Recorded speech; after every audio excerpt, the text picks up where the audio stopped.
So, the towering 30-foot steel behemoth wants to be in charge of the army? I don't see anything wrong with that.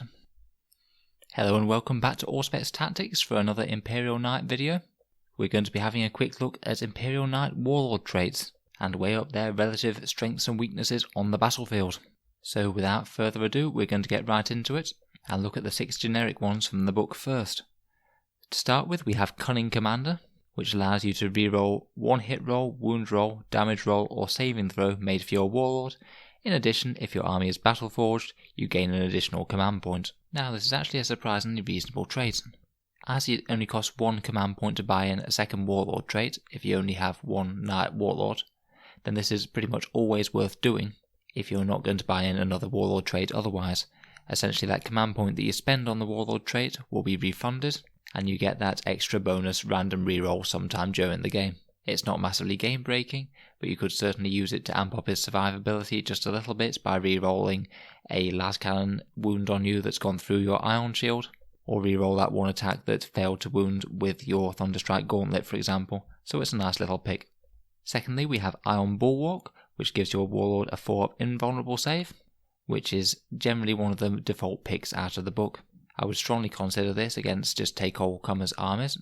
That 4-up invul save really helps to counter the majority of the high AP anti-tank weapons that you see out there. It can also give your opponent a bit of a tricky decision to make. If you put this on your actual Warlord rather than buying it in, then the opponent has to decide whether or not they will try and kill your Warlord Knight, which also happens to be the toughest out of them. Please note that you can't use Rotate Iron Shields to boost this to a 3-up anymore. They removed that in the FAQ. Which, to be frank, even as an Imperial Knights player, I think was probably a good idea. If you don't have this as your primary Warlord trait, then it's a good one that you can buy in on certain matchups but not others. If you're facing someone who's almost entirely melee, then obviously don't buy this in, but if you're facing someone with a lot of high AP shooting, then definitely buy it in. It's one of the good examples where the Knight's Relics and Warlord traits can be tailored to your opponent via the stratagems in the pre-game. Next we have Knight Seneschal. This adds 1 to your Warlord's attack characteristic, so it's particularly a nice damage buff to a Gallant who will get the most value out of it, as he hits on 2s anyway. Personally, I tend to prefer Landstrider to this, which is coming next, as I'd rather have the reliability of getting the charge, and having the opportunity to threaten a charge turn 1. But this could certainly be a very decent pick on a second Gallant if you're running more than 1. Talking of Landstrider, number 4 is Landstrider. You add 2 to advance and charge rolls made for any friendly household units within 6 inches of your Warlord, and of course this applies to the Warlord himself. Now this is just amazing on a single Knight Gallant, but it can be absolutely devastating if you're pairing up with other aggressive combat style Knights, or even Armiger Warglaves. The value of this can really not be underestimated. It takes your Gallant from an average 22.5 inch charge, if you use full tilt, to a whopping 26.5 inch charge. That's the difference between getting from one deployment zone to another comfortably, or not quite making it. If your opponent isn't going to be rushing headlong towards you, then I'd certainly recommend this on a Knight Gallant, and even more so if you're running more than 1. Next we have Blessed by the Sacristans. You choose 1 weapon that can't be a relic, and each time you roll a 6 to wound with that weapon, you inflict a mortal wound. This is best on anything that has a high rate of fire, particularly the Avenger Gatling Cannon, where you should see about 1 to 2 mortal wounds per turn from this. But a good surprise choice for it is the Titanic Feat, particularly the Titanic Feat of a Gallant. On a Gallant, this will average you an extra 2 mortal wounds for close combat, so it could be a good alternative to Knight Seneschal if you also want to boost the damage output in close combat, best against infantry such as, say, Space Marines with Storm Shields or anything with a good invul save and 1 wound models. And finally we have Fearsome Reputation. Enemy units must subtract 1 from their leadership characteristic when they're in 12 inches of your Warlord, and 2 when you're right close to them. I honestly wouldn't really pick this compared with any of the others. I'd prefer just to make them dead rather than run away, as there are a lot of ways to mitigate leadership, and your opponent can just pay the 2 command points if they really care about having a couple of models not run away. But honestly, yes, I would rate this lowest out of all of the Warlord traits in the generic section.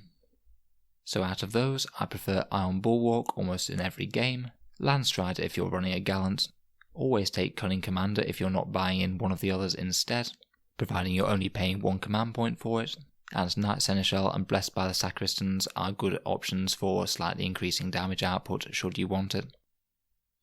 So now let's move on to the household Warlord traits. Firstly, we have House Terrin, which is Champion of the Household, which allows you to reroll failed charges for your Warlord.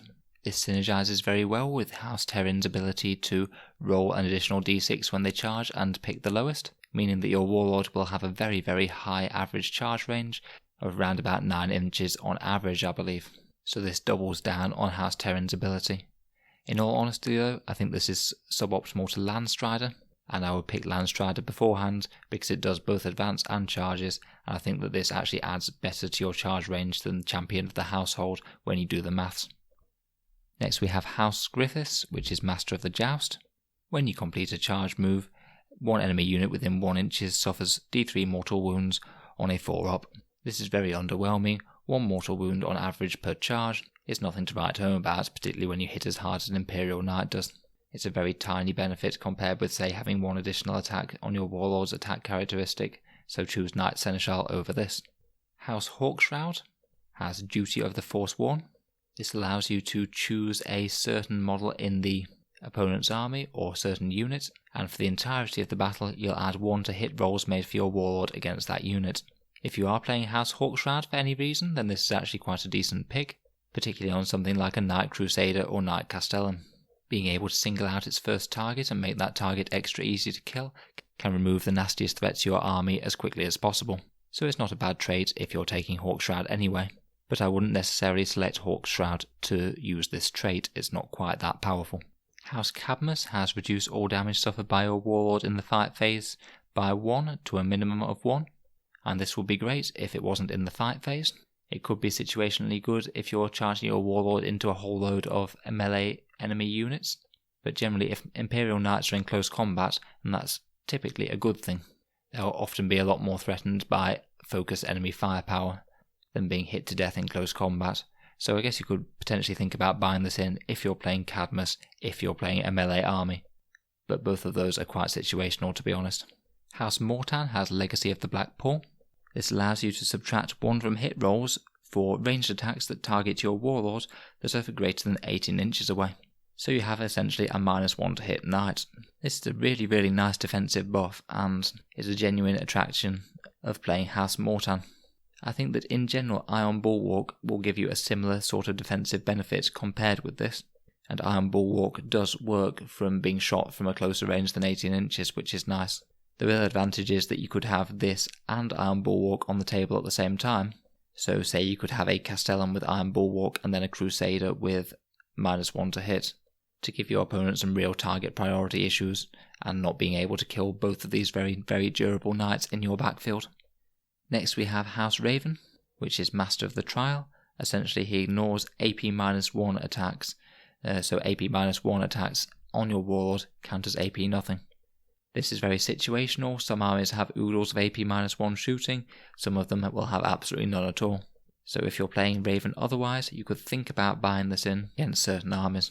I'll be honest though, I played House Raven for absolutely ages while the Raven Castellan was the nastiest thing around, and I never once bought this trait in. It's just quite situational, and you'll often want other more powerful things like Iron Bulwark, Landstrider, or even just to save some command points for the Knight stratagems, which are very good. Tyrannus has Knight of Mars. Each time you make a wound roll of 6+ by your Warlord in the shooting phase, the AP characteristic of that attack is improved by 1, so AP 0 would become AP -1, and so on and so forth. This is quite a minor shooting buff. It's probably best used on an Avenger Gatling cannon to make it AP -3, but I suspect its benefits aren't substantially stronger than Blessed by the Sacristans on that Avenger Gatling cannon to get an extra couple of mortal wounds. It's just not in general the most powerful Warlord trait. I've been playing House Tyrannus since I changed from House Raven, and I haven't used this one at all yet. The main reason being is that I use Iron Bulwark and Landstrider pretty much every game, so this would cost me 2 command points to buy in, and I just don't think it's quite worth it. That being said, if you could buy it for 1 command points, it's not a terrible little upgrade on a Knight Crusader or Castellan for example, so one to consider. Krast has a very decent trait called First Knight, and you just reroll all hit rolls of 1 for your Warlord. This is much better than the Tyrannus trait, as it's just a flat 17% upgrade to your firing. Put on a shooting knight, this is often well worth the 1 command point that you'll typically spend for a Warlord trait, and it combos particularly well with the Krast Relic Headsman's Mark, to make a knight that can really hammer other tanks and super heavies off the table, no questions asked. If you're playing Krast, I'd very strongly consider this, it's a very strong trait. And finally we have House Volker, which is Adamantium Knight, which is essentially wound rolls of 1, 2 and 3 made against your Warlord always fail, regardless of their strength characteristic. So this provides some decent durability bonus against high strength things such as las cannons or anything nastier. Again, I'm afraid I'd prefer to have Iron Bulwark than this, just because this one only helps you out against certain weapons. If your opponent is firing a bunch of missile launchers at you, then this won't help at all, but Iron Bulwark will. And there's lots and lots of weapons that will be wounding you on a lot worse than a missile launcher. Autocannons and their equivalents are very popular, as are heavy bolters, and this won't help you at all against any anti-infantry fire either. But if you're playing Volker, then it could be an additional one to have if you want another defensive bonus, and you already have Iron Bulwark. So that concludes my run through of the Imperial Knight's Warlord traits.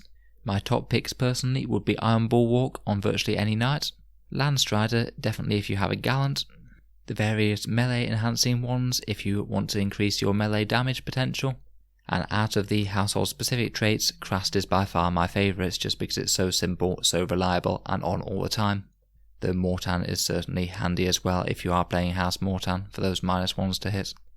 Hope you found some of that useful. I'll be continuing with Imperial Knights again tomorrow, where we'll be taking a look at the Knight Valiant.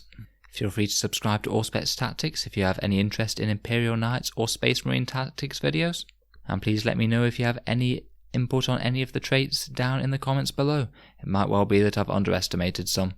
Thanks again for listening, and hopefully I'll see you guys in the next video.